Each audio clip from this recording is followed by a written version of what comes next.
Hey everybody, I want to do a quick video and just bring you guys up to speed on the state of where you guys are at in the course. Right now we are officially in week 6, I believe, and that means that well, let me recap the last couple weeks because I think it's a little bit confusing because I switched things up, trying to alleviate some of the confusion and simplify the course a little bit, but some of you may be a little bit confused. So in week 4, you guys turned in your, what was due was the needs analysis.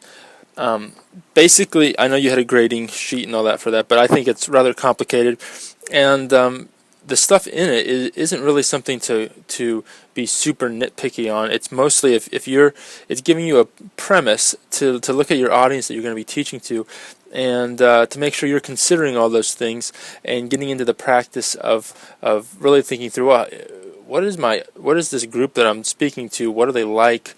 What are they into? What do I need to be aware of?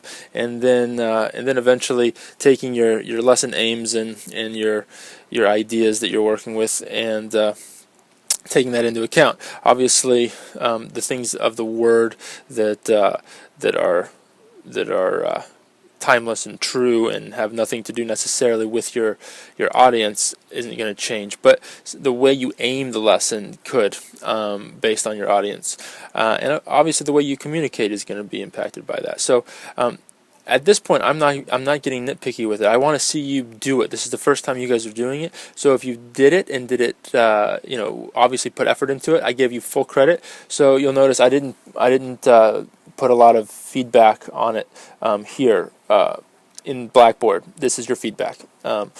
There's just too many things you guys have to do for the course for me to be, overwhelming you with, hey, you needed to really tweak this lesson name or that. Now, a lot of you need to consider your lesson names. I didn't count you off and mark you down on that. I'll interact with you on your final assignment once you kind of see how that impacts your final lesson plan. So I'm not. If you haven't noticed, I'm not tearing you apart in terms of what you're doing, and I don't want to overly give you too much direction before you actually teach your lesson. You guys are generally getting the right ideas if you're on the right path. I'm okay with you making some little mistakes here and there. Some of you do need to go back, and your lesson names didn't really make sense based on how we're trying to get you to aim your lesson. So some of you are saying things like, hey, one of the aims is read Jonah and think about it. It's not really a lesson aim. Look at that video again that we had. That's going to be a lot more insightful than me blabbering for another couple minutes here. But make sure that you're really aiming the lesson accordingly. And those videos that I posted, how did I label them? The lesson names and then the HBLT and methods. The hook, book, look, took thing. That is really what I'm looking for. In what you handed in last week in week 5 with your lesson plan. I know it required a lot from you there, but really I'm just looking at if you did the hook, look, book, took. So that's what I'll when I get to that grading I'll be interacting on. But if you've got a lot of questions before your lesson that you actually teach, please be contacting me. A lot of you have. I'm not going to be giving you tons of feedback on your stuff you've turned in so far. What you've turned in so far, because I don't want to make your lesson for you. I want to have you guys see the process of making a lesson, be responsible for both the positive and things that you missed a little bit, and how that affects a lesson. If I make sure you all have this beautiful polished lesson that I basically have rewritten for you based on my feedback, you're not going to really feel the weight of both the positive and maybe things that you could have done better in the same way. And so yeah, I'll be giving you feedback after the lesson that you give, and off of your self-evaluations I'll interact with you a little bit on that. But at this point I want to see basically that you're following the standards and formulas that we're giving you to help provide a foundation and structure for you going forward with studying and teaching the Bible. Remember, these are not absolutes, the only way to study and teach the Bible. These are some skills and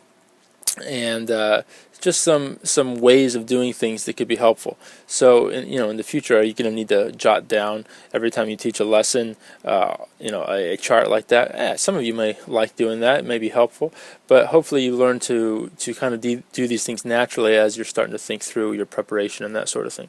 So that's where we want you to be. So again, with the needs analysis, if you did it, you get full credit. The lesson plan that was due in week 5, the main thing I'm looking for there is the Hook Book Look Took, and then I think that's the main thing I'm wanting you guys to do. The other thing I wanted to mention was for the teaching assignment. This week is the week you're supposed to do the teaching assignment. Some of you have asked me if you can do it the following week. That's okay if you can't do it this week. You will have quite a bit due next week. In addition to teaching, you'll also have the stuff that you have to turn in along with it that's due next week. But that's okay if that's when you can schedule the teaching. But instead of, some of you have asked, am I turning in a whole new lesson plan next week? Kind of. I mean, if you don't need to change anything, you're completely happy at this point with where it's at, that's okay. Just turn it in again, basically. I'm giving you an opportunity to tweak some things, fine-tune it.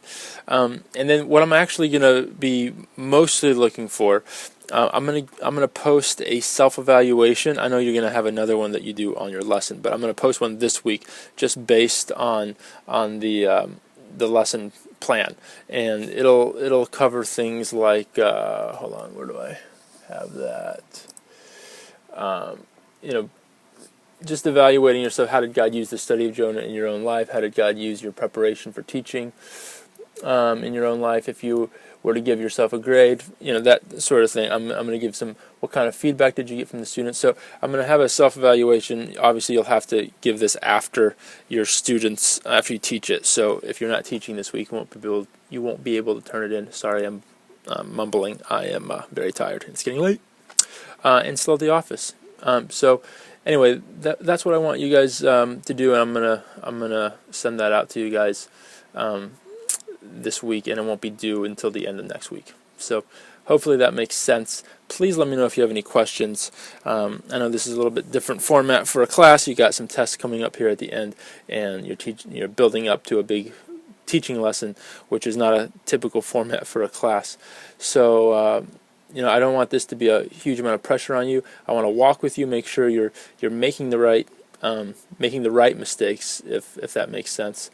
I'm not expecting you guys to teach a perfect lesson here. What I'm looking for is that you're starting to learn the process that goes into studying and teaching the Bible, and most of your feedback will then be given after the lesson. So if you have any questions at all about the prep that you need to do and the stuff so far, please let me know. I'm here for you, and love you very much, and I will talk to you soon. Bye.